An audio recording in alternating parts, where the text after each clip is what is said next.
with just over 4 remaining. That's pretty good. That's damn good. Jeez. He knows how to kick him when the game's on the line, Robbie Gray.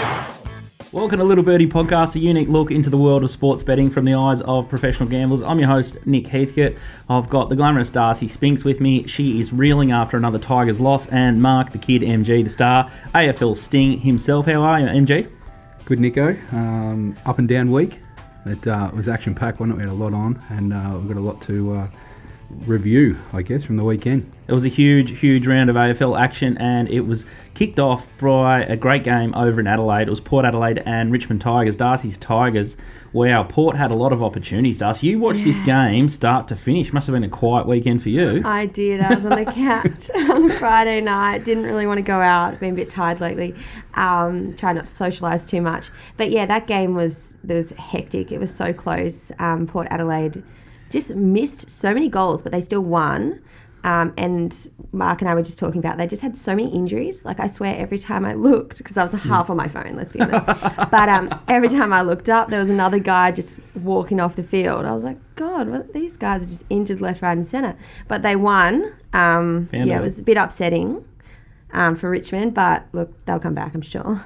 Rewalt missed the crucial goal. I took a little bit of $4.10 Richmond Tigers in play, and luckily we were already on the plus, but I was absolutely sick.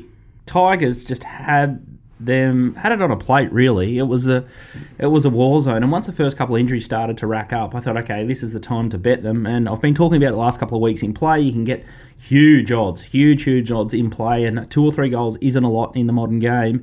Mark, what did you think of the Richmond? Yeah, we were riding it hard, weren't we? Yeah. I was concentrating more on the plus, although we did have a bet on the Richmond 1-39. So that was, when you hit the lead, get back in the game. As you said, Port, a war of attrition there. They just running out of soldiers. And that's the difference. It's goal kicking Robbie Gray, the Iceman. Unbelievable, delivers again. And then Jack Rewalt, who you'd back in more times than not for Richmond, and it was within range. Thought he was going to steal it. So tough loss for Richmond. Yeah, it was a choke, wasn't it? They choked.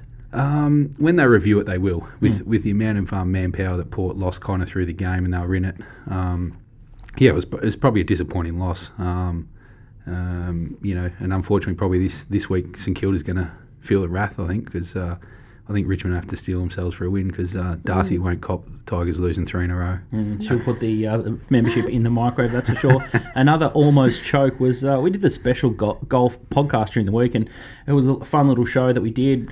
I think we were heavily into Rahm, the consensus and a lot of the ratings. He sort of flashed late, but it was Matsuyama. It was probably the first time I haven't backed Matsuyama pre-play, and I was absolutely sick. I found a little bit of $11 just before the rain sort of hit, so that was more of a mental health bet. So I've got something out of the wreck there, but it definitely wasn't a fill-up for me. And Jordan Spieth and Matsuyama were in the mix, and Zalatoris sort of bobbed up as well. But some win Hideki, and he nearly choked as well. Yeah, no, it was obviously a very good Masters. Again, everybody has to get up at the early hours to watch it. Congrats to Matsuyama, Japan's first ever Masters winner.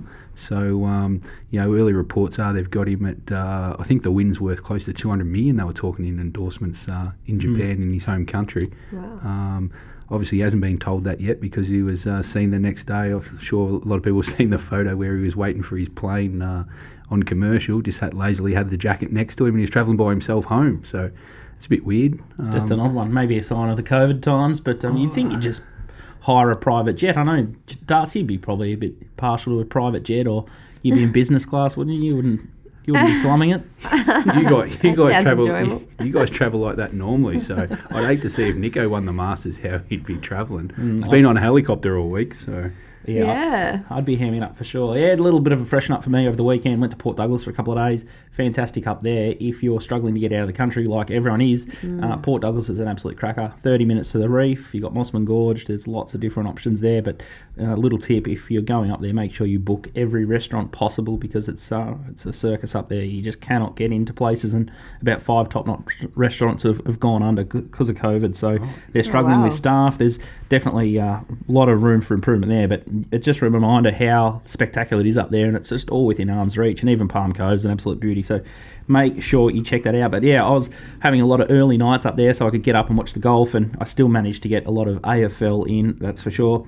What about the bookies? Did they get the better of the punters this week? I know the West Coast capitulation knocked over a lot of multis. I would have thought it smashed me. What was your thoughts? I think well, speaking to a couple of bookies I know, I just think they've been grinding out the wins. Have been getting 2 or 3 results each week without smashing the punters by any stretch. But what do we have? We have 7 of 9 favourites win. There was 5 line covers, so it was an even week, I would have thought. But when the bookies get 1 or 2 results, obviously GWS beating Collingwood as well on the Saturday night was really big for them.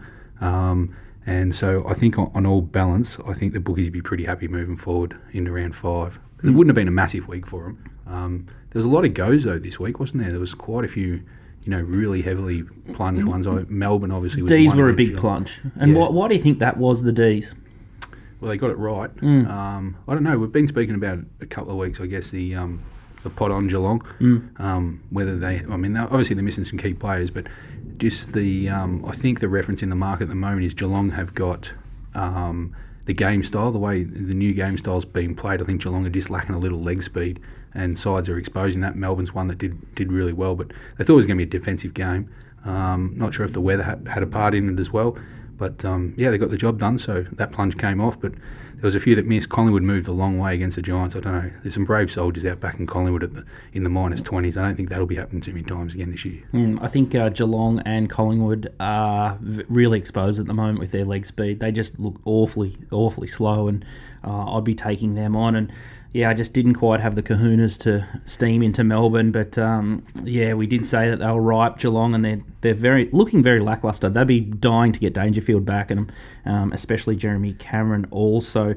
Let's talk about sting in the tail. We could talk about the umpires every week, and it's getting very confusing for a fan. I tell you what, with the umpiring, it's very hard to get a holding the ball decision if you're an away side. So if you're in Port Adelaide, or if you're in West Coast or Fremantle, and even just away from your home ground, to get a genuine holding the ball against the home side, it's rare as hen's teeth.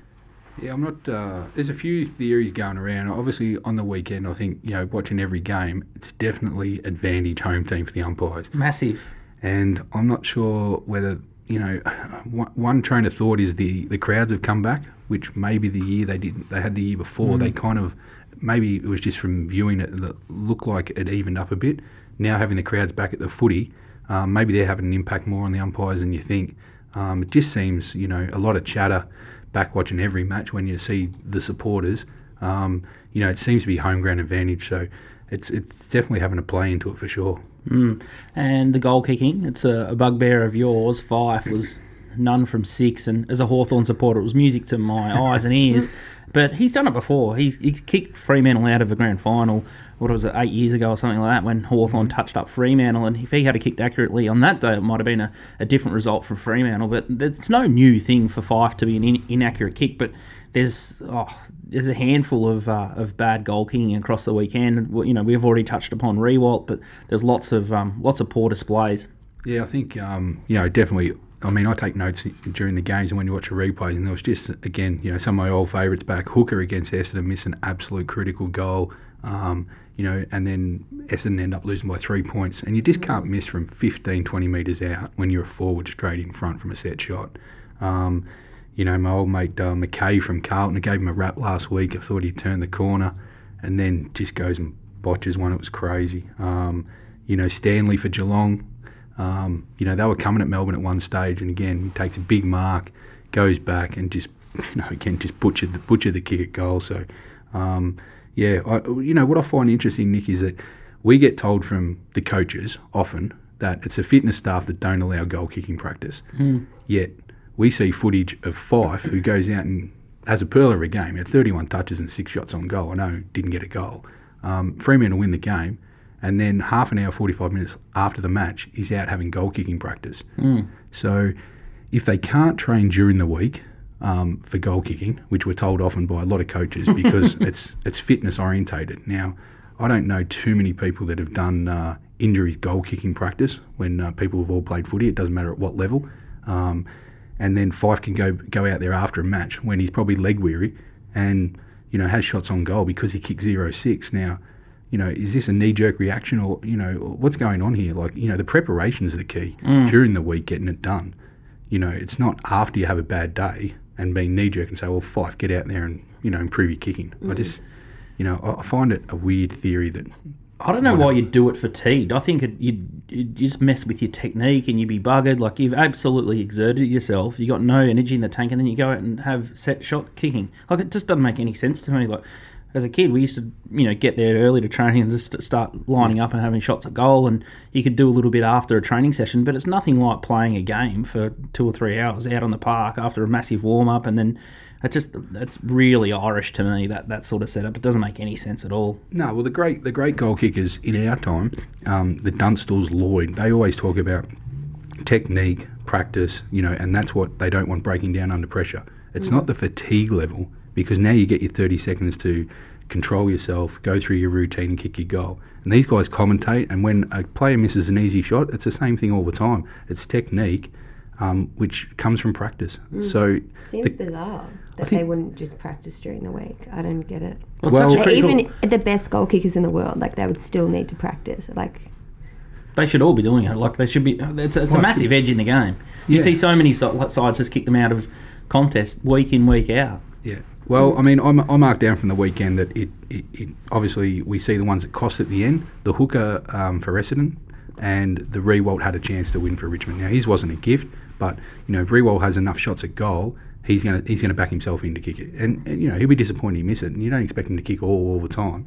But, you know, the goals on the weekend, there was 4 games that swung from a bad kick that should be kicked all the time.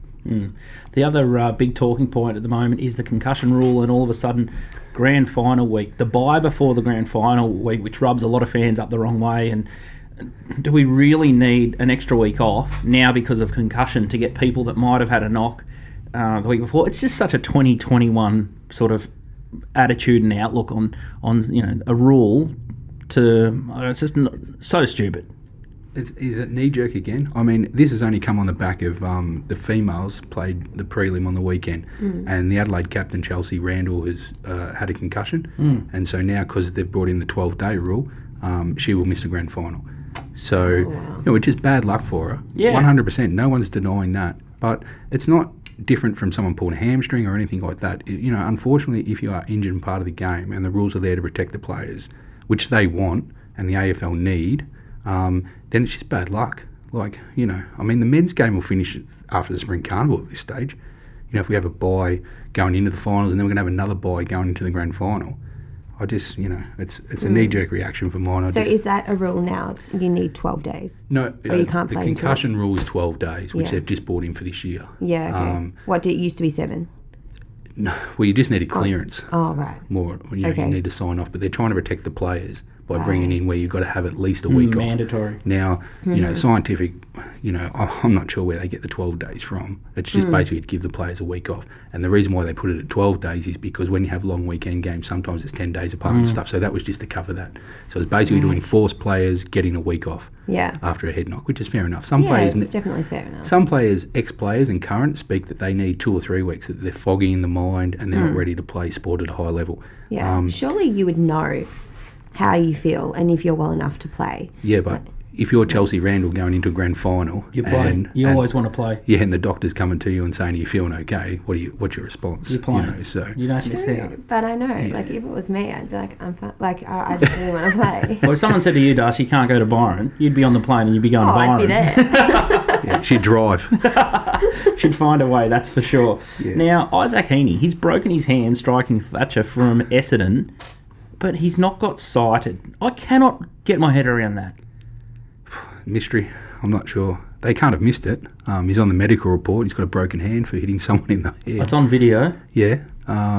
Medical evidence would say he's broken his hand and he didn't do it in any other incident. So I'm not sure. Maybe it's just because the injury outlasts what he would have got as a suspension that they let it go. But, you know, wouldn't you like to cover all bases? Now, what happens in the case of a scenario where it was late in the year and he was leading the Brownlow or a chance to win the Brownlow and they let this go? because he's injured, which covers it, and then he went on to win the Brownlow. How would you feel if you're the runner-up in that situation? Absolutely sickening. Our good friend Corey McKernan, he lost a Brownlow on one of the softest decisions ever, and this is blatant. Yeah, this was a roundhouse, hit him in the face, and he broke a hand as a result. So it's a pretty significant hit. And because the Essendon player didn't go down with an injury or anything, the tribunal just let it go. So what is the message? And they keep talking about the message to the youth. What happens in the AFL follows down to the youth. So now can you go around smacking people in the head? Off the ball. And as long as they're not getting injured, even if you break your own hand, you're right to go. Yeah, right. It's just Did they not catch that on? No, they got it. No, it's on footage. It's on footage. Yeah, I think we it's tweeted just, out either mine or Little Birdie's account. I can only imagine that Michael Christian must have been away with you on holidays or something. He wasn't there. Hey?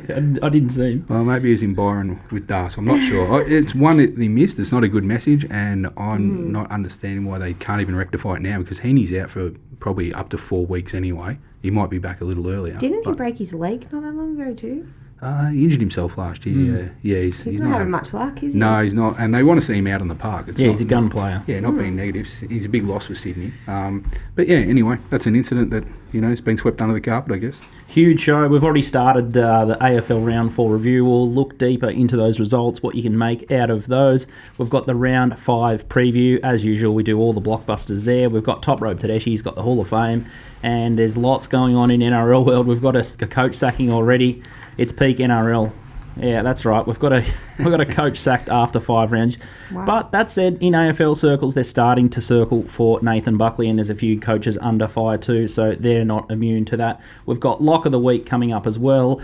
Bit of a shaky one last week. We've all all bar Top Rope have hit an iceberg there, but we're going to take a quick break and we'll come back with more review stuff. But Darcy, if you're betting this week... Topsport.com.au, family owned and run for 30 years. Bet with a bookmaker you can trust, and please gamble responsibly. Up next, more AFL. Welcome back to Little Birdie Podcast. I'm your host, Scoot. I've got MG, AFL Sting, and Darcy Spinks, and we're just going to have a quick look at the review of last week's matches. Sydney versus Essendon. We're all over the plus there, MG. What do we learn? Yeah, it was a big line, wasn't it? Massive. I think it was 28.5. 28 when we did the show. I think it only closed 27, so it wasn't crazy. It was a big start, so it was a little investment there, and never really in doubt. I think it was a very good first half by both sides. Actually, it was a very good performance. I liked the style both played. Geez, they ran out of gas in the second half. The second half was a bit torturous. I think they just both wanted the siren, and it's unbelievable how many close games these two teams have, especially up at the SCG. The history's amazing. The new way of playing, it's a high octane game now, isn't it? Especially the way that the Swans and Essendon play. You're going to run out of petrol tickets, and we're already seeing it with massive swings in the game. Sometimes it's effort, and other times it's petrol, and sometimes fatigue and injuries. Yeah. Well, I think we kind of flagged, last week that maybe Sydney have started off on fire, and now they're maybe just starting to level out a bit. So it'll be interesting to see how they go this week against the Giants, with the Giants having to turn around in form against Collingwood, and they'll want to back their performance up. So I'm looking forward to that game just to see if Sydney can keep going, or actually they're flatlining a bit. We've already spoken about Port and Richmond. I thought Port were fantastic to hang on there. It was really gritty. Western Bulldogs and Brisbane. What do you think of the Ballarat experiment? Is it a good place to keep playing AFL footy? Had a good 6 or 8 people that I knew that went up there, still thawing out. So freezing. Yeah. I've seen people go to the snow and wear less clothes than what people had in Ballarat on. You're kidding. Yeah. Seriously, what? some of the photos were crazy. That the scarves, the gloves, the beanies. They got snow there, didn't they? Yeah, it was crazy. I don't know if they got on the weekend. It snowed somewhere in Victoria. Yeah, they couldn't feel their hands pretty much. So it was a brutal experience, and that probably told on Brisbane a little. They were pretty gutsy. I thought they weren't too bad, and they had a chance. Not to win the game, but we copped a bad beat on the line with Libba kicking a goal with 10 seconds to go. That was not necessary to swing it from 13 to 19. So That was a bit disappointing for some plus punters, but no, they're both good sides. I know Brisbane at 1 at 3, but there's no paddock stations for Brisbane yet. The Western Bulldogs futures, you tipped them up for top 6, top 8, premiership. They are absolutely airborne, the Western Bulldogs. So all your season bets, the top 4, they're all looking fantastic, and I think they've just started to find their right mark in the premiership betting. But the result that absolutely put the wind up me was Saints and West Coast. I couldn't believe my eyes. I went out I'd placed the bets. I was heavily on West Coast heads up. I liked them at the line for a little bit of a smaller play. They were in every multi, and at half time I thought, this is just too easy. I was up by about 30 points. I said to Alana, let's go. And then then 20 minutes later, it's neck and neck, and I've ended up watching the last quarter out for dinner, and it just really put me off. But how did that happen, Mark? Because I missed the guts of the third quarter, but it was like I was in shock. I was rattled. Well, I don't know. It looked like they swapped jumpers, to be truthful. It was a 50-point turnaround in a half of football is not good, especially from a potential top 4 side. I know they're away from home. St Kilda played an unbelievable half, and maybe West Coast had spent their petrol tickets in the first half as well. They were pretty ordinary the second half, and the Saints just got their tail up, home ground advantage, and just ran straight over the top of them. So big win for St Kilda, because they were at the crossroads at half time. Backs against the wall. Yeah, they were. Very good win from them. Yeah, there was a couple of teams, Fremantle and even North showed a little bit of medal early. There's been a couple of teams that have had their backs against the wall, but in the next game we've got Collingwood and GWS. Short odds, bad sides, and that was definitely Collingwood on the weekend. Mark, you signalled that for the start of the year that Collingwood were always going to be trouble, but we've touched upon it quickly. They just look too slow, the Pies. They were smacked in betting. The line moved over 10 points, which is crazy. And I think we noted on last week's show it was already mobile. That line didn't stop, and closing 25-26 was a crazy one. And they've got smacked. They just can't score. Unfortunately, now they've lost Adams long term, taken out of the midfield. They lack speed, and now they've got to go to West Coast, who had a tough loss last week. So they'll be looking to really put a nail in Collingwood's coffin for the season, I think. Gold Coast Carlton. I thought Carlton were disappointing not to close out in more style. Gee, they had a lot of chances and they almost fluffed it. They did. Yeah, it was our major bet for the weekend. I'm not sure I'll be doing that too many times again, trusting Carlton with anybody's cash. Real winnable game for them to show that they're heading in the right direction, and they did. They were lucky to get away with the win in the end. So these two sides are pretty ordinary for mine, and you'll go well to oppose them for the next couple of weeks, I'd say. Adelaide closed out strongly in the final quarter against the Kangas. They did show a little bit of ticker, the Kangas, but Mark, I think it's time for a public apology. Just look down the barrel of the camera and say sorry to all the Adelaide supporters and fans and anyone listening from South Australia. You tipped Adelaide as a wooden spoon contender. So there's the camera. I did. Say you're wrong. Say you're sorry. Well, it's true. The wooden spoon bet's definitely not looking good for punters because North Melbourne got no chance of winning 3 games for the year. But I've got to look on the positive side that we tipped Adelaide up. At the minus, and also tipped them up at the big number of 40 plus. Now, Nico, at 3/4 time when North Melbourne were in front, you said you've burned your cash on the Adelaide 40 plus. They've gone out and kicked 52 points in the last quarter to get the Chocolates by 41 points. So hopefully anyone who's invested in the wooden spoon has torched that cash. Might have got it back against the Kangaroos on the weekend. Looking at the Melbourne and Geelong match, it looks like Christian Petrarca's gone to a new level. I was on record all last year saying that I'd prefer De Goey over Petrarca, and I'm starting to eat my own words here. It looks like De Goey hasn't gone forward, but maybe they are playing De Goey out of position. He's a one-on-one player, and he's still... I read this thing about, his fitness still hasn't been there. Maybe he's not a midfielder. Maybe he needs to just play deep and one-on-one. I know I've seen a lot of one-on-one players, and I think he's as good as anyone out there, but I think he's out of position. I think Petrarca's definitely gone to a new level, so I'll eat my hat there. But I'm not sure we can... I think Geelong are really blessed again this week that they've got the Kangas. They are. They're rattled. They needed the bye at home this week for sure. They need they get Dangerfield back. Obviously, they would have preferred him back on the weekend to probably play against Petrarca. Would have been a good matchup to see.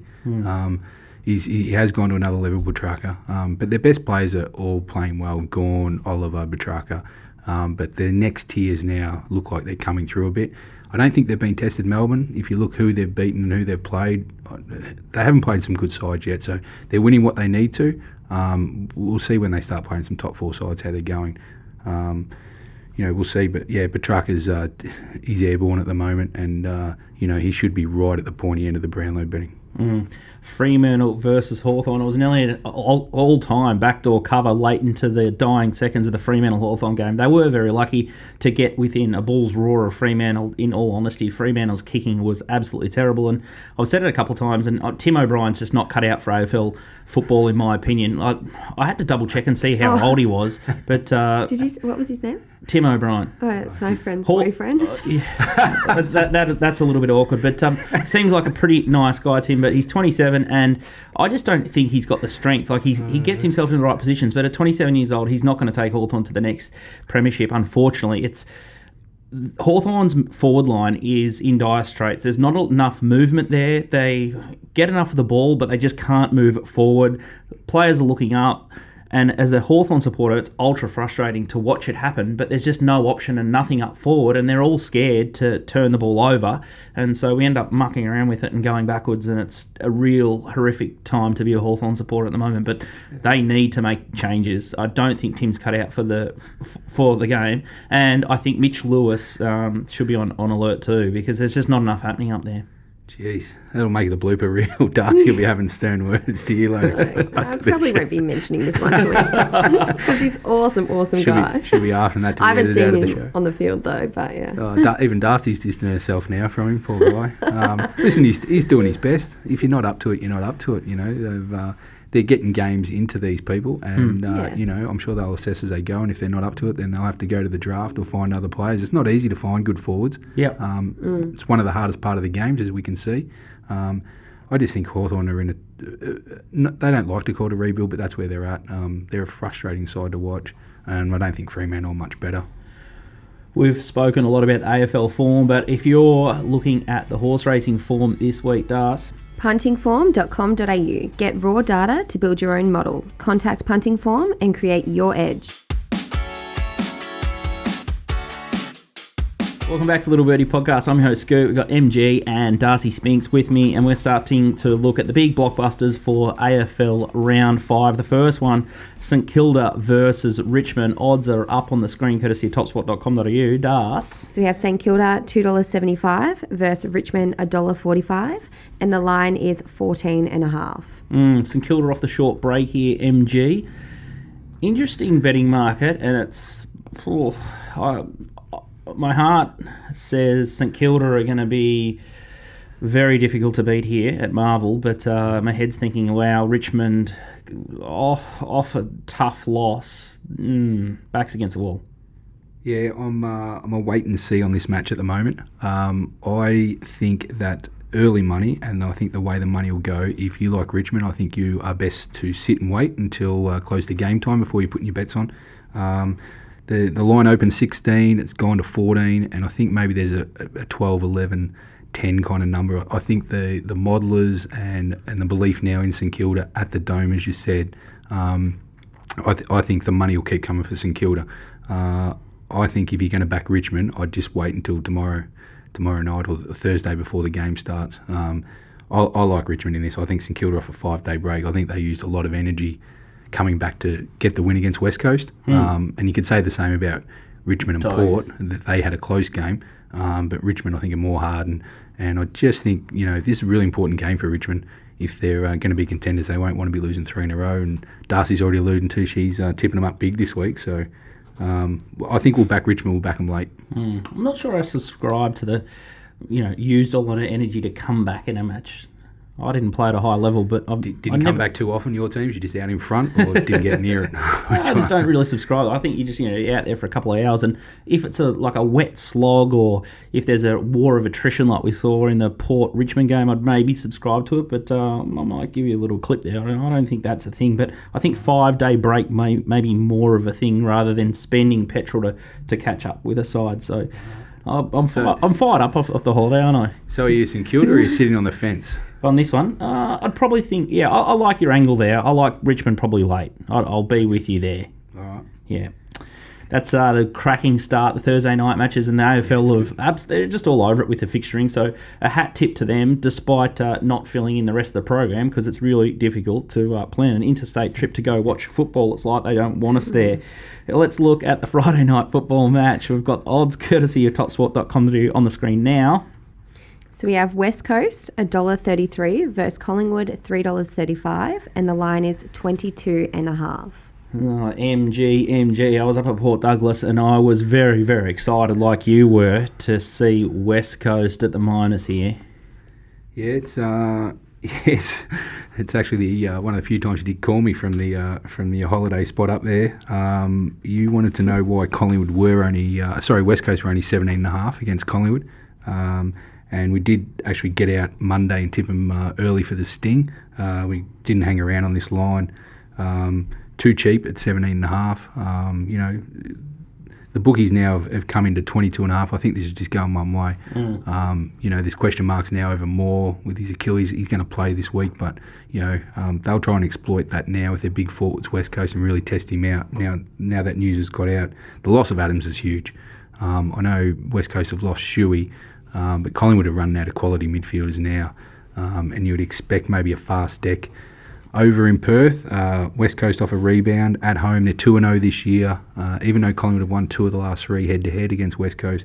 I like West Coast here. I think the market will only go one way, and if you agree that you like West Coast, I wouldn't be hanging around on this market as opposed to maybe being a bit more patient with Richmond. Yeah, and that's a benefit. If you sign up and subscribe to AFL Stings, you are going to be taking the best prices in the market. So a 5-point move already. We forecast a little bit more as well. But yeah, looking at the forecast, speaking of that, it's all fine and clear over in Perth this week. So it will be fast deck there. And yeah, I really think they're a great bet this week, despite their little slip up last week against St Kilda. They will relish their home deck, that's for sure, on Friday night. Now, the Battle of the Bridge. We've got Saturday afternoon. We've got Sydney Swans versus GWS. Odds on the screen, courtesy of Top Sport. So we have Sydney $1.47 versus GWS $2.70, and the line is 15.5.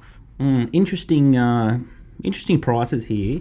My gut says that everyone's going to take the minus. Yeah.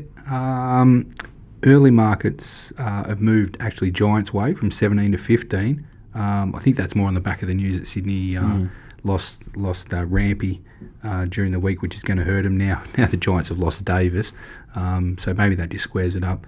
I'm looking forward to this game. It's not I'm not sure this is a betting game for me. I just think Sydney maybe got off to a good start, and I just want to see if they're actually flatlining the Giants. I'm not going to trust them off the one game, and beating Collingwood's no highlight for me. I'm just going to see that both got some injuries. Obviously, Sydney have lost Heaney as well. How much does that upset them? I expect a close game, and if you're betting, I'd probably lean to the plus, which is following the market at this stage. If I was going to have a bet, I'd probably maybe look at the Giants 1-39, about the $3.25 mark, I think. But I'm going to enjoy watching the game. I'm just not sure it's a betting game. With the weather forecast there is 3 to 10 mils, and being at the SCG, it's a funny one for me. I'm not convinced with the GWS form. Collingwood form is awful.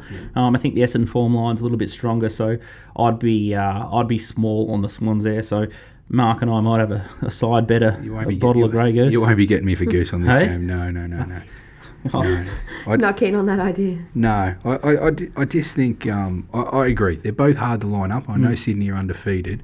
I just think I'm just going to go down with the moment. I just think they're a bit flatlining again. Their kids maybe just can't keep going at the level they are. So and the Giants will be keen to atone. I know Collingwood's in no form, but we'll see. I'll look forward to talking about this next week, I think. The last blockbuster or even match that we've found is Saturday night. We've got Carlton versus Port Adelaide at the MCG. Odds, thanks, Darcy. Carlton $2.15 versus Port Adelaide at $1.70, and the line is 6.5. Interesting to see the changes from Port this week. They really limped to the line, but there was a lot of character in that win, and it's amazing that I guess the tenacity they show at Adelaide Oval. Can they transfer that to the MCG? Yeah, well, that's probably the thing that's really holding this back from a major bet for me. I expect that the market will come towards Carlton in this game. Just with being the home ground, Port off a lot of damage control with their injuries, I guess, off last week. Tough game. Some train of thought for punters, they don't like backing teams off a tough game. I'm a bit the other way. And when I line up, when I was watching the Carlton Gold Coast game, I can't come into backing Carlton at plus 6.5 if I had a choice. I like Port Adelaide in this game, and I'll probably, with the market going Carlton's way, maybe what I see, I'm probably going to have to back Port a few times here on the way down, but I'm keen on Port. I just think they're a different level to Carlton. I know they're playing away from home, but if they want to make top four and really be a serious contender this year, Port, they should not be dropping a game to Carlton. Yeah, interesting. It's going to be a fascinating week of AFL, and I think it's a better money-making opportunity. Last week I said that I was a little bit fearful of the AFL and NRL fixtures this week, but I think if you're shrewd enough, you can pick off the bookies this week. It's a much more appetising round of matchups, that's for sure. If you like what you hear of Mark's analysis, Das, check out MG's tips and analysis for round 5 men's matches in the Little Birdie shop. Get the first 6 rounds for $33 or the whole season for $360. Located on www.littlebirdie.pod.com. It's now time for our new segment, Buy, Hold, Sell, where we look at the futures markets, and Mark has all but aced the futures at the moment. He obviously has sent out that apology to Adelaide fans, and the Western Bulldogs are our sweetheart at the moment. Brisbane Lions for the flag, they're not done and dusted yet. They've had a rough little trot, but they are still in the mix. We're going to have a look at the premiership market first. Odds are up on the screen, but Das, the top chances there, your Tigers. Yes, so Tigers, $5. Port Adelaide, $5.50. Western Bulldogs, $6. Geelong Cats, $7.50. West Coast Eagles, $9. Melbourne Demons, $11. Sydney Swans, $11. And Brisbane Lions, $13. I think the Western Bulldogs have finally found their right price. We've been waiting, watching, and they've finally got into that 5-1 quote. They flew on. Aren't you? Yeah. You were a bit worried last week. You've invested in the Bulldogs 2 or 3 weeks in a row, and you were asking me how come the price is not coming down. You're not happy with your share market tip there, and finally this week they're starting to get into probably where they should be at this stage. I think $6 is a fair quote for the Bulldogs, so you're shopping well there, and they're a good hold at the moment. I think the Bulldogs are tracking well. Got no issues with the top. Richmond I'd be holding as well. Brisbane have got to win this week. They're starting to get the skates, and probably same with West Coast as well. West Coast is probably the value if I'm starting afresh right now. You'd be looking for teams like Richmond and West Coast if you haven't had a bet in the premiership and you want to start playing. They got big wins ahead of them this week if they're serious. And I'm still of the opinion I think Melbourne are a little too short, and I can't come into Sydney at $11. I think Brisbane Lions are starting to look a very appetising price at $13. I could not have the Cats. I think they're going to capitulate late in the finals. I think they're just not clicking, and the new game style isn't suiting Geelong, which is a big surprise because once they recruited really well in the off-season, we were very, very nervous about them, but the new game style isn't suiting the Cats, but they may prove us wrong. Now, the final 8 market, we haven't got it, but Brisbane again have ballooned out to $1.83 mark. Yeah, for the top 8. Yeah, just looking down, we haven't mentioned too much about the 4 and the 8 so far in shows, but I just think Brisbane are getting out to a price for the final 8. If you kind of line up your final 8, price up the games for the rest of the year and stuff, I think $1.83 is probably the pick of them. Obviously they've got to start winning this week. They hopefully put away Essendon, but $1.83 seems a good price. Yeah, exactly. They're $1.25 against Essendon, and that's probably priced into the $1.83, but it's probably time to jump on the Lions and see how they go in the next couple of stretches. But the Brownlow market is starting to heat up. Familiar name at the top. It's more Tiger time, Das. Yeah. Dustin Martin, $5. Christian Petrarca, $7.50. Marcus Bontempelli, $9.50. Travis Boak, $10. Tom Mitchell, $13. Jack Steele, $16. Patrick Cripps, $16. And Lockie Neal at $17. What are your thoughts here, MG? Well, I know Darcy won't want to hear this, but I think Martin's, come out of the blocks and he was BOG first 2 weeks and hasn't featured since, and his price hasn't moved much at all. I'm not saying he's a false favourite. Obviously, he's one of the best in the game for sure. Just not sure he's set up to win a Brownlow, and I would not be coming into him at $5. I'm pretty happy that we put out a few weeks ago now that Petrarca was a decent bet. I think it was about the $19 that we mentioned Petrarca, and we followed him in. We mentioned him again last week at the 13. I think all things being equal, and I understand why Martin is still favourite, but right now I'd have Petrarca as at least equal favourite with Martin, if not outright favourite the way he's going. They've got very few players in their side that poll votes Melbourne, and I think on the weekend again it was the big three. So as long as they keep winning, I think Petrarca's one that if you've invested, I think you'd be pretty happy at this stage. I can't find much fat in that market at all. Bontempelli's travelling nicely. He's been about $13 into $9.50, and there's a couple of players that I don't think have got much chance there. I think Tom Mitchell's well under the odds at $13, and that's probably the only comment I'll make there. But looking at the Coleman betting, Darce, my man Tex Walker. Yes, so we have Taylor Walker at $3.40, Harry McKay $5.50, Josh J. Kennedy $6, Tom Lynch $8, Charlie Dixon $9, Jack Revolt $11, Tom Hawkins $11, and Jack Darling at $12. Darling. I had to look at that twice. I was like, does that say Darling? Okay. Your man Tex, did you stop him last week? I think you put him down for nearly double figures. You were hoping against the Kangaroos, and he's only come up with 3, so very disappointing, your man Tex. Maybe he's regressed. He's still He's got leads. the Dockers this week, so he's a big chance to get back on the board. Big Texan. It's like the Adelaide are playing all the weak sides at the moment, or they're just setting up for the Tex. 340, 350s. He's still too short, Dex. I'm still selling. I'm going to go down the ship. I like the way Kennedy's travelling from West Coast. Agree. The big boys are still going to be there the way the game's being played this year. He's probably priced about right, but if I was having a bet fresh, Kennedy's one I'll be looking at. And I was pretty happy to see my man Toby Green, which you missed out getting on, Nico, I think, at the triple figures. He's just tracking along nicely. I think he's about 4th or 5th on the list at the moment. He's kicked 2 bags of 5. Any comments? I love Toby. Love the way he goes about it. Probably can't win the Coleman, but he's going to give you a good run for the price, I reckon. Now he's captain. It just might be the thing that elevates him a bit more. Somewhere I won't be flying over to this weekend is Adelaide. We've got the women's final. We've got odds on the screen. Borco, the market there for the women's grand final. Darce. So we have Adelaide is the favourite at $1.56, Brisbane $2.40, and the line is 5.5. Oh, sorry, it was 5.5 and now 4.5. A little bit of a spec there at the plus. Interesting one. Are you flying over for the match, Mark? I was thinking about it. I did invite you to come over, and you said that you might not get let into the stadium the way you've advertised women's football this year. That you might get stopped at the door. Not the first time you would have been stopped at the door, Nico, in your life. So but you didn't want to come over.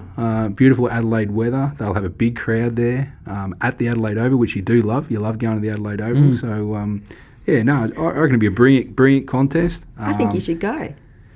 Yeah, well, he's done so much travelling in the last 3 weeks. I think he's run out of money. Listen, I'm looking forward to this match. I know you don't subscribe to the women's football at all, and Darcy and I don't sit on that side of the fence at all. I'm looking forward to this game, and I'm hoping Adelaide can get the job done. Not just in this game, just had a few pre-season bets which stood up well, so hopefully they can get the job done and we can celebrate Saturday night. Hopefully it is a great contest. It's been pushed very, very hard at the moment, the AFLW, and it's good to see it so heavily supported up in Queensland on free-to-air channels, that is for sure. I've got no idea who's going to win, so I'll be following Mark Goodwill's Stings there, so make sure you check out the Stings in the shop for sure. All right, we're going to take a quick break and we're going to come back and we'll talk NRL and Hall of Fame with Top Rope Tedeschi.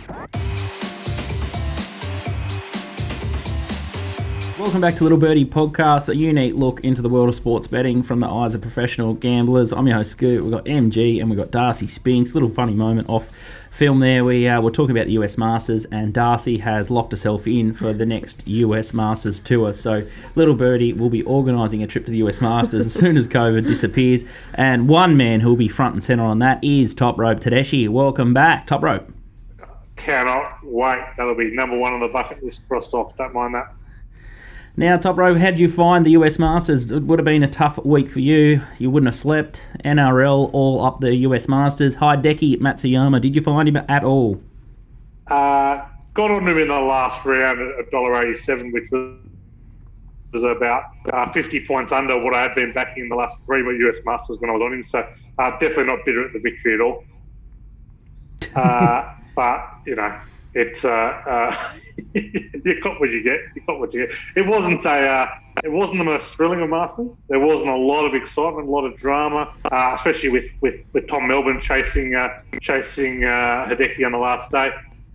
It was a sensational back nine on day three from Hideki. Not a lot of drama. Definitely won't go down in the annals as one of my favourite US Masters. That's for sure. A little bit of a flat finish, but well deserved. I sort of often criticise some of my mates saying, "Oh, yeah, they deserve that victory," but I did think that Hideki, that he just blew him away. Once the rain hit, he definitely found another gear. Speaking of Hall of Fame performances, we had Moses Mbai, we had a miracle backdoor cover last week, and we've had Jamie Carr in the Hall of Fame. We've had Munster, we've had Fletch, Titanic Thompson in the early days. It's an illustrious group of Hall of Famers. It's someone who does something remarkable for us punters or gets us across the line. MG, have you got a Hall of Fame nominee for this week? You've been a bit quiet on the Hall of Fame. Yeah, well, Top Row doesn't take any notice. I even tried to put his mate Pappenhausen in for four tries in 11 minutes, and he put that in the drawer on me, so I'm a bit gun-shy, but I thought I'd throw up Robbie Gray for Port, the Iceman. He's unbelievable, kicking another goal in a big game, but if I had to put one up for this week, I don't know if Top Rope knows who Robbie Gray is or even watch a match, but that'd be my vote for the week. I'm going to throw in a little bit of a curveball here. I'm going to put in I'm going to nominate Racing Victoria. We'll just get the graphic up on the screen. There's a little bit of a tweet sent out earlier in the week, and it's their night racing programming. I think Racing Victoria are the shining light of common sense approach to horse racing and engaging their customers and actually knowing their customer. They're leaving New South Wales for dead in this realm. I think their wagering turnover is up 18% on their Tier 1 meetings, so that's Pakenham and Cranbourne nights, and then on their Metro meeting, they're up around 38%. So to quote that famous tourism ad, where the bloody hell are you, PVL? Where is the night racing product for the New South Wales cards? Punters are dying for this, and I know that Caulfield and Flemington are going to renovate their tracks so they can get some night racing product as well. The customers want to bet on night product, so that's my nomination, Top Rope. Racing Victoria, any chance to enter the Hall of Fame? If PVL's been brushed, I can assure you Racing Victoria are not getting close to it. Look, the shade thrown there. The shade thrown there, please. Look, Robbie Gray, don't know who he is. No, I do know who he is, but I definitely don't know what he did. But what he did could not have been as strong as the man we're about to put into the Hall of Fame. We're about to put in a man who has just only recently become an Australian citizen, but will forever live in the hearts of Australian punters after his performance last night. Tuesday night, what could be on? Nothing other than the most underrated betting sport in Australia, the NBL. Now, our man, Perth Wildcats last night, playing in Tasmania against the New Zealand Breakers. They are 5.5 point favourites. They lead for almost none of the match. They are down by 23 points in the first quarter, their worst first quarter of the year. Bryce Cotton hits a three-pointer on 1 foot, falling over forward to send the game to overtime. Well done. Perth still pretty good odds against. If you're on, you're no chance. What Breakers jump out to a 7-point lead in overtime. The Wildcats grind it back. They're up by a little bit. Anyway, they're up by 2 with 6 seconds to go. The Breakers then try to steal the ball. Goes back. Not only is it a foul, they get an unsportsmanlike foul, which is the only chance they can possibly cover. Was it razor, mate? First two. Beg your pardon? Was it Razor Ray, the infamous AFL umpire that just has to have an impact on every AFL match? I don't know who it was, but I love whoever called it. Anyway, he sinks the first two, and you think, well, there's 6 seconds to go. They might foul here. They foul. Who do they foul? Our man Bryce Cotton again. Nails them both. The breakers go down, miss their shot, win by 6. The only time they've led by 6 or more the entire game, the cover hits. The Wildcats win. And for those total punters, that last free throw took it over. The 163 and a half, finished on 164. So if you're on the unders or on the breakies, that's harder. That's harder. I was on neither. So Bryce Cotton, Hall of Famer for life. Outstanding. Bryce Cotton from the Wildcats, the Perth Wildcats. It sounds like a great addition to the Hall of Fame. And one day, Mark and I will get a nomination into that Hall of Fame. But Top Rope Tedeschi's got his greasy little PVL mints all over it. Now, let's talk about NRL. Let's go back and, well, it's not really back. It's what's happening right now, and that's round 5. We've had a sacking. It's music to your ears. John Morris has been shown the door at Cronulla Sharks. This is peak NRL Top Rope. Are you surprised it took so long, round 5? I know one loves a coach sacking more than me. Unfortunately for John Morris, there's probably about 7 or 8 candidates I would have liked to see go first. A bit still. I've got no idea really why Cronulla have won it this season. Well, this they were trucking all right. They were fringe of the 8. They've obviously gone hard at Craig Fitzgibbon, who is kind of regarded as the best assistant in the game. They've got their man. You can't fault their ambition, but I think John Morris has been pretty harshly treated. I'd certainly welcome him to Canterbury ahead of our current coach. He'd probably be better than 3 or 4 other coaches in the comp as well. So I think Morris is a little bit stiff, but yeah, it's hard to fault Cronulla for where they want to go. So they've done well. Like a couple of clubs offered Fitzgibbon the job last year, so they've done well there. So look, 5 weeks. It's the first of hopefully many.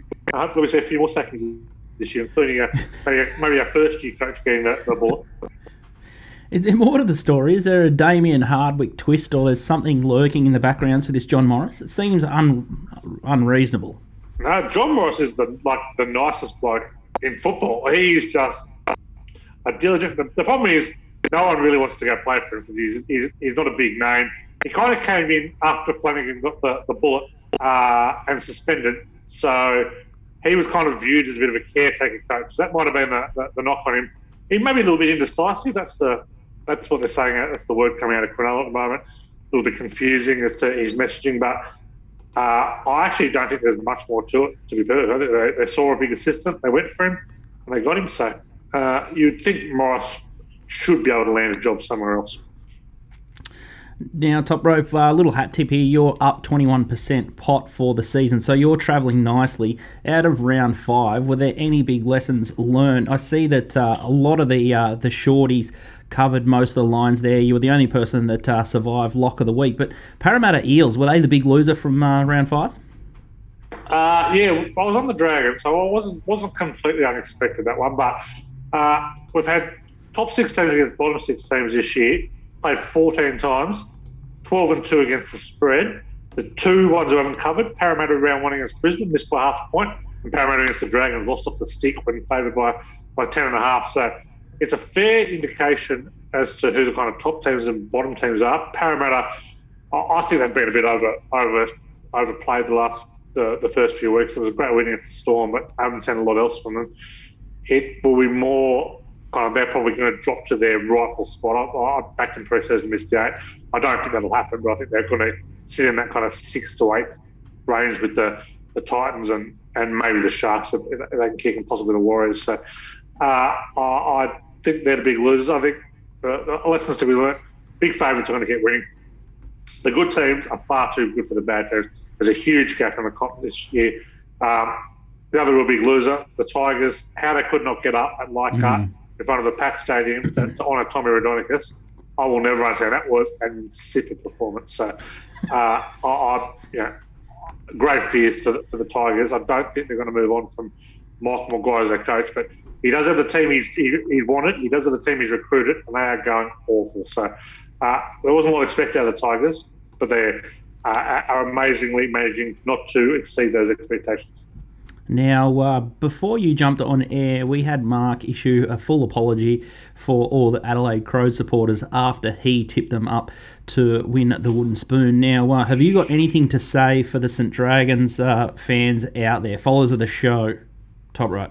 Yeah, I tipped 2 out for the wooden spoon at the start of the year. The Brisbane Broncos, who are still the runner, and St George Illawarra, who, with 4 wins on the board already, absolutely are not. They are certainly exceeding their expectations. We've seen a few apologies on social media to those who are dishing Anthony Griffin as the new coach. I think one thing we would underestimate, Anthony Griffin probably not a coach that's going to take you to a premiership, but he has done a pretty good job, a bit like Brian Smith in the old days, of getting teams off the bottom and making them competitive. So, look, they're all playing for him. He's done a far better job than I expected. So, definite apology goes out to the Dragons. He's got Ben Hunt playing in the best 2 games he's seen in the last 4 or 5 since he's joined the Dragons. So, to be perfectly fair, Andrew McCulloch has been tremendous. They're playing with heart. They're playing with passion. They're finally getting the most out of Matt Duffy. It's fair to say that Anthony Griffin, what he's doing with the Dragons now, really highlighting what a terrible coach Paul McGregor is and what an awful job he did with him.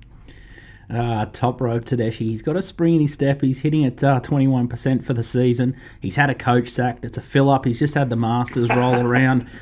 He's a happy boy. Let's look at the opener for this week, Thursday night football at Suncorp Stadium. Odds courtesy of topsport.com.au. Dars. Brisbane versus Penrith. We have Penrith at $1.03 and Broncos at $12, and the line is 26.5.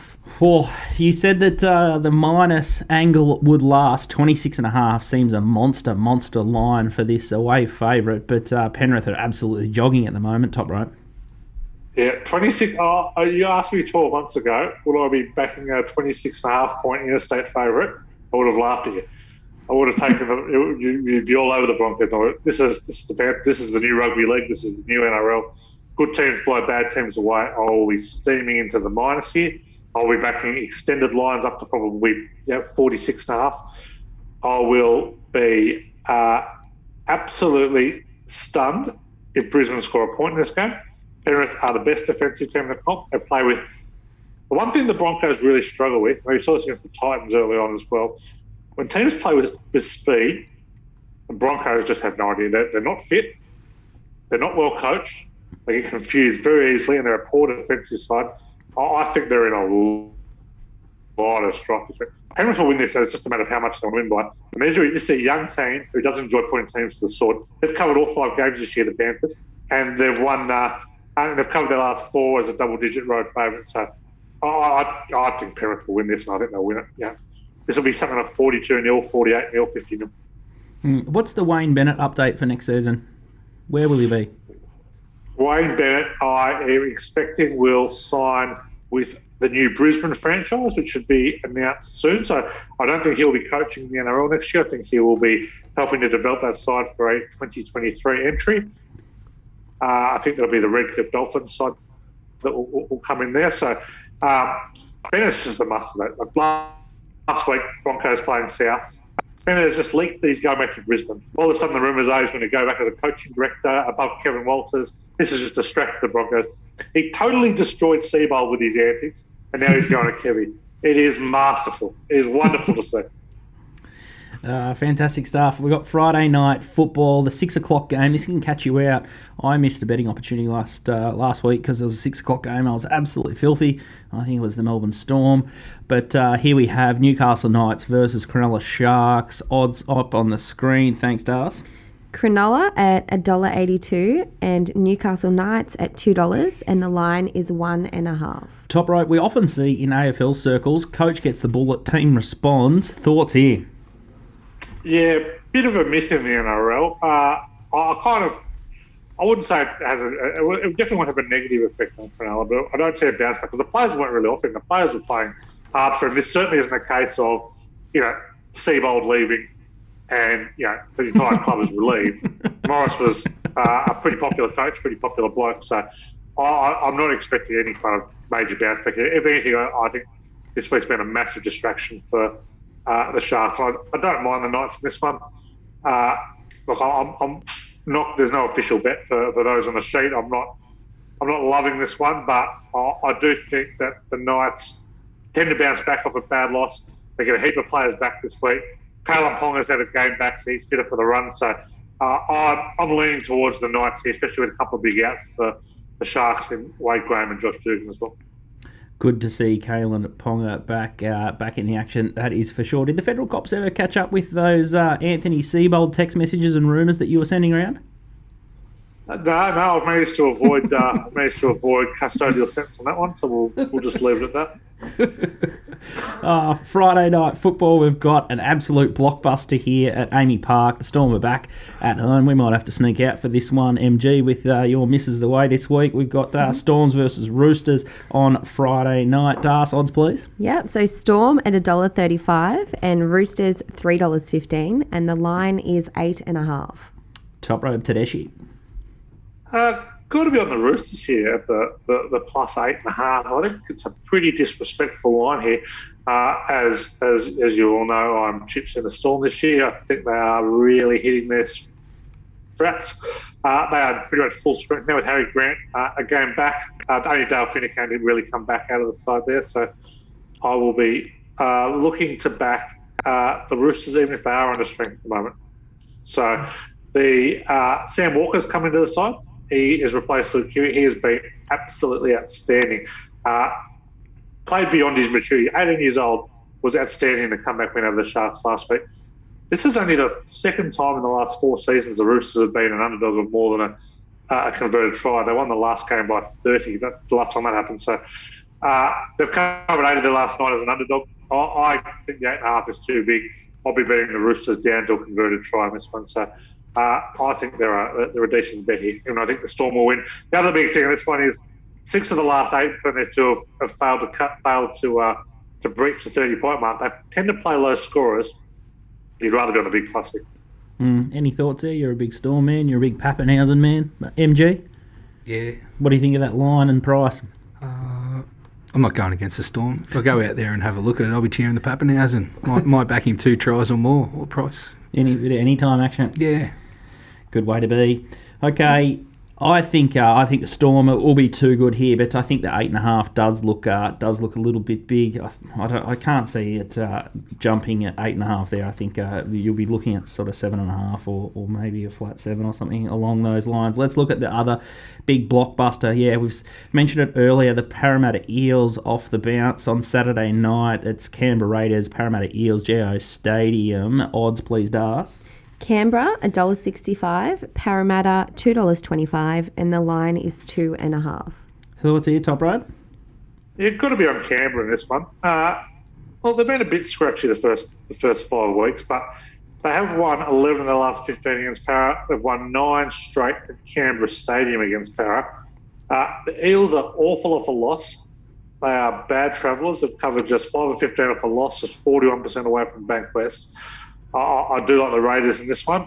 The best bet in this game, though, is the under. There's some massive under angles here, including the Raiders are 24-11 under in home games, including 11-2 went off a loss. So I think the Raiders into the under. I think you've got to get a bit of value in that one. The bookies are keeping Canberra Raiders very, very short still.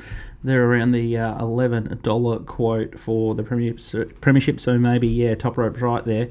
They may have the edge over Parramatta. Now, favourite segment of the week, when we're making it look very, very hard work, is our lock of the week. And we're trying our little backsides off to try and get $5,000 bank for raise.org.au. They provide mentors for kids that are starting to go the wrong way, and they've got thousands of kids back on track. So it's raise.org.au. So it's a $200 bet each week for charity, and we're having a little all-up section here. I missed last week with West Coast knocking out my multi. Mark went no good also, but Top Rope Tedeschi, he had the South Storm 13 plus. He had $254 on that at $1.60, so now he's got $406 balance, but we're all looking absolutely horrific at the moment. Mark, we might get you to open up the batting here. Yeah, I'm going back to my 2 devil teams. It looks like in this competition, I'm going to multi up the double Richmond and West Coast for my 200 to try and get me back in the game at $1.91. So two teams that have cost me in the last 2 weeks. I'm going to go the double here, top rope, and try and make some yards on you. So Richmond to beat the Saints and West Coast to beat Collingwood. Top rope, who do you like as lock of the week? I'm going back to the well of doing what I did last week, taking the two big favourites at the reduced 13 plus line. So I'll have Penrith 13 plus, South 13 plus. You get about $1.67 I think for that one. So I'll have the 13 plus double again, and we'll see if we can add a little bit to the bank. I'm going to go a little cross-code multi. That might be my only edge over you two boys. I'm going to take an all-up, just heads up here. I'm going to take South to beat West. I'm going to pick Storm to beat the Chooks, West Coast to beat Collingwood, Western Bulldogs to beat the Suns, Swans to beat GWS, and I'm going to have 200 at 328. I'm going chips in, and if West Coast lose to Collingwood this week, they get life, and I won't be happy at all. If I've got the balls to take West Coast at the minus, I'll have to have the balls to take West Coast heads up, and for the lock of the week for charity. That's a lot of cheering you got this week. Yeah. I'll be honest. That's the first time I've ever heard a lock of the week have 5 legs in it. Well, we need to get to the 5,000, and if you're not betting and betting up, we'll never, ever, ever get there. Top rope, Tedeschi, a big thanks to you, and hopefully for you, a lot of favourites cover those massive, massive lines. I'm tipping you'll be chips into a couple of those absolute good things this week. Already chips in. Rock on. Big show this week. We'll see you next week. Top rope. Been a fantastic little show. Can't wait to see what happens this week. Marcos? Yeah, it's a bit quieter than last week, but we've got plenty of sport on, League, AFL, and also the racing in Sydney. It should be fantastic. Darcy, plans this weekend? I'll have to watch some footy to keep up with you guys and socialising. I'm going to a winery, so that'll be fun. Jeez. Still no invite. Stops. It never stops. Can we put in an order? Can we get some wine back? Potentially. Oh, I think that'd be the right thing to do. Just bring us back a bottle each would be nice, I think. I'm doing the shopping, am I? Mate, you get everything for free anyway, don't you? No, I don't. Just put an extra 2 bottles in the bag and bring it back and we can try it next week's show. Boljanka, we're still looking for an invite on one of these social events, Dust, that's for sure. We're pretty excited here. We've got Little Birdie Lager coming on Thursday. We've got our first pallet of beers, so we'll try and get a couple of prizes out there, and make sure you jump on to Apple Podcasts or Spotify or head to our YouTube channel, Little Birdie TV. Like us, rate us, and listen to us however it suits. If you can't see us on the YouTube show, make sure you hear us on the run for Apple and Spotify. Mark and Tedeschi are men you have to follow for all your tips, so make sure you check them out in our littlebirdiepod.com shop. And we'll see you next week for another cracking episode. See you guys. See ya.